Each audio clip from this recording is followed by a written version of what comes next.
మన ప్రభువును రక్షకుడునైన యేసుక్రీస్తు శ్రేష్టమైనటువంటి నామములో మీ అందరికీ నా హృదయపూర్వకమైన శుభాలు, వందనాలు తెలియజేస్తూ ఉన్నాను. ఈరోజు దేవుని యొక్క వాక్యము యెషయా గ్రంథము 30వ అధ్యాయం 19వ వచనాన్ని చదువుకుందాం. సీయోనులో, యెరూషలేములోనే ఒక జనము కాపురముండును. జనమా, నీవిక నేమాత్రము కన్నీళ్లు విడువవు. ఆయన నీ మొర విని నిశ్చయముగా నిన్ను కరుణించును. ఆయన నీ మాట వినగానే నీకు ఉత్తరమిచ్చును. మరొకసారి చదువుకుందాం. యెషయా గ్రంథం 30వ అధ్యాయం 19వ వచనం. సీయోనులో, యెరూషలేములోనే ఒక జనము కాపురముండును. జనమా, నీవిక నేమాత్రము కన్నీళ్లు విడువవు. ఆయన నీ మొర విని నిశ్చయముగా నిన్ను కరుణించును. ఆయన నీ మాట వినగానే నీకు ఉత్తరమిచ్చును. దేవుని పరిశుద్ధమైన నామమునకు మహిమ కలుగునుగాక.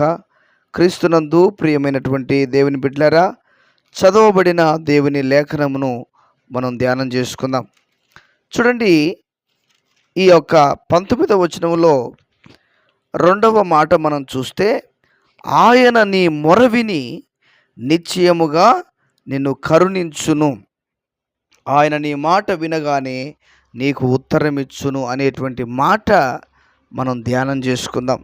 ప్రియమైన దేవుని బిడ్డలారా, ఈ రోజున మనము అనేక సమస్యల చేత, అనేక ఇబ్బందుల చేత, అనేక బాధల చేత, అనేక విధములైనటువంటి క్లిష్టమైనటువంటి పరిస్థితుల మధ్యలో కొట్టుమిట్టాడుతున్నటువంటి పరిస్థితులు మన జీవితంలో ఎదురవుతూ ఉన్నాయి. అయితే ప్రభు అంటున్నాడు, ఆయన నీ మొర విని నీకు ఉత్తరమిచ్చును అని సెలవిస్తూ ఉన్నాడు.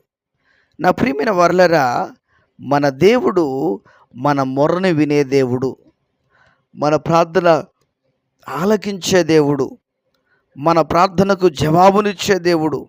మన ప్రార్థనను దేవుడు వ్యర్థంగా పోనిచ్చే దేవుడు కాదు.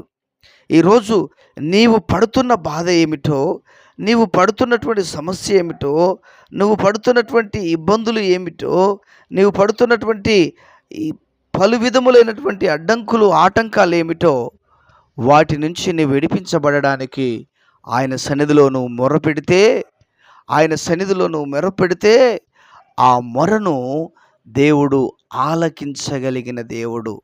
ఆయన నీ మొర విని నీకు ఉత్తరమిచ్చును. ప్రియమైన వర్లరా, ఇశ్రాయేలు ప్రజలు 430 సంవత్సరాలు ఫరో యొక్క బానిస బ్రతుకుల కింద బానిసలుగా, బందీలుగా, వెట్టి చాకిరి చేయువారిగా ఎంతో నలిగిపోయారు, ఎంతో ఇబ్బంది పడ్డారు, ఎంతో కృంగిపోయారు, ఎంతో చాకిరి ఐగుప్తులో ఇశ్రాయేలు ప్రజలు చేశారు. అయితే వారు ఏం చేశారో తెలుసా? దేవునికి మొరపెట్టారు. దేవునికి మొరపెట్టారు. అబ్రహాము, ఇస్సాకు, యాకోబుల దేవుడా, మా మొరను ఆలకించు, మా కన్నీళ్లను చూడు, మా బాధలను చూడు, మా కష్టాలను చూడమని చెప్పి దేవుని సన్నిధిలో వారు నిట్టూర్పులు విడిచారు. దేవునికి మొరపెట్టారు, దేవుణ్ణి వేడుకున్నారు. నా ప్రియమైనటువంటి దేవుని ప్రజలారా, ఎప్పుడైతే దేవుడు వారి మొరను విన్నాడో, ఎప్పుడైతే దేవుడు వారి ప్రార్థన ఆలకించాడో, ఇదిగో ఆయన దిగి వచ్చాను అని అంటున్నాడు. మోషేను ఏర్పాటు చేసుకున్నాడు వారి కొరకు. వారిని కానానులోనికి నడిపించడానికి దైవజనుని ఏర్పాటు చేసుకున్నాడు. ప్రియమైన దేవుని బిడ్డలారా, అంటే వారి మొర దేవుడు దిగొచ్చేటట్టుగా చేసింది. వారి మొర దేవుడు ఆలకించాడు.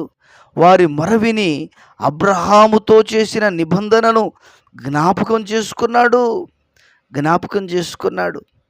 కనుక నా ప్రియమైన దేవుని బిడ్డలారా, నీకున్న ఆటంకం ఏమిటో, నీకున్న ఒడిదొడుకులు ఏమిటో, నీకున్న క్లిష్టత ఏమిటో నీవు ఎరుగుదువు. నీవు ప్రభు సన్నిధిలో మొర పెడితే నీ మొరను ఆయన ఆలకించగలిగిన సమర్థవంతుడైన దేవుడు. ఆయన మొర వినగలిగిన సమర్థవంతుడైన దేవుడు. అందుకని అంటున్నాడు, జనమా నీవిక కన్నీళ్లు విడవవు.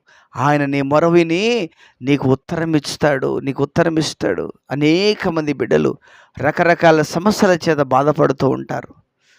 భర్త మారలేదని, భార్య మారలేదని, పిల్లలు చెబితే వినట్లేదని, కుటుంబంలో ఉన్నటువంటి ఆర్థిక సంబంధాలు, ఆర్థికపరమైన సమస్యలు, రకరకాల బాధల్లో కృంగిపోతున్న వారు ఉన్నారు. అయితే ఆ బాధలకన్నిటికీ నివృత్తి ఏమిటో తెలుసా? ఆయనకు మొరపెట్టడమే. ఆయనకు మొరపెడితే కార్యము జరగనదంటూ ఏది కూడా ఉండదు. ఏ కార్యము కూడా ఆగదు. ఏ కార్యము కూడా జరగకుండా ఉండలేదు నా ప్రియమైన దేవుని ప్రజలారా, దేవుని బిడ్డలారా. కనుక ఇదిగో నీ మొర విని ఆయన నీకు ఉత్తరం ఇస్తాడు. నీ మాట విని ఆయన నీకు ఉత్తరం ఇస్తాడని వాక్యం సెలవిస్తుంది. ఎంత గొప్ప ధన్యత, ఎంత గొప్ప ఆదరణకరమైనటువంటి మాటలు, ఎంత గొప్ప ఉన్నతమైనటువంటి మాటలు. దేవుడేమిటి, మన మాట వినగానే మనకు ఉత్తరం ఇవ్వడం ఏమిటి? కనుక ప్రియ దేవుని బిడ్డలారా, కృంగిపోకు, కృషించిపోకు, ఇబ్బంది పడకు, నలిగిపోకు, వేసారిపోకు, రకరకాల శ్రమలతో కృంగిపోకు. ఇదిగో దేవుడు నీ ప్రార్థన ఆలకించగలిగిన దేవుడు ఉన్నాడు. నీ మొరను వినగలిగిన దేవుడు ఉన్నాడు. సంతానం లేక బాధపడుతున్నావేమో, మొరపెట్టు. ఆర్థిక సమస్యలతో సతమతం అవుతున్నావేమో, దేవునికి మొరపెట్టు. అప్పుల బాధల చేత సతమతం అవుతున్నావేమో, దేవునికి మొరపెట్టు. దేవుడు తన కార్యాలను జరిగిస్తాడు. దేవుడు తన మేలులతో నింపుతాడు. నా ప్రియమైన దేవుని బిడ్డలారా, ఆయన నీ మొర విని నీకు ఉత్తరం ఇచ్చును. నీ మాట వినగానే ఆయన నీకు ఉత్తరం ఇచ్చును. ఎంత గొప్ప ఉన్నతమైన భాగ్యమును మనం కలిగి ఉన్నాం. అటువంటి కృపను, భాగ్యమును ప్రభు మనందరికీ దయచేయునుగాక. Amen, amen, amen. ప్రార్థన. ప్రియుడైన తండ్రి, విన్న మాటలను మా వినికిడిలో దీవించండి, ఆశీర్వదించండి. ఉన్నతమైన మీ కార్యాలు మా ఎడల, మా పట్ల జరిగించండి. ఎవరెవరు ఎలాంటి పరిస్థితుల మధ్యలో ఉన్నారో మీరు ఎరుగుదురు. ఎలాంటి ఇబ్బందుల మధ్యలో ఉన్నారో మీరు ఎరుగుదురు. ఎలాంటి అడ్డంకుల మధ్యలో ఉన్నారో మీరు ఎరుగుదురు. వారి అడ్డంకులు, వారి ఆటంకాలు, వారి అవరోధాలన్నీ కూడా యేసుక్రీస్తు నామములో తొలగిపోవాలి. వారి ఒడిదుడుకులన్నీ యేసు నామములో తొలగిపోవాలి. వారి కన్నీళ్లు తుడవబడాలి. వారి ఇబ్బందులు తొలగించబడాలి. దీవెనకరమైన బిడ్డలుగా, ఆశీర్వాదకరమైన బిడ్డలుగా ప్రతి బిడ్డ ఉండునట్లుగా కృప చూపించి సహాయము దయచేయమని కృతజ్ఞతాస్తుతులు, స్తోత్రాలు, వందనాలు చెల్లిస్తూ యేసయ్య పుణ్య నామములో వేడుచున్నాము తండ్రి. Amen, amen. దేవుడు మనందరినీ దీవించునుగాక. ఆమెన్.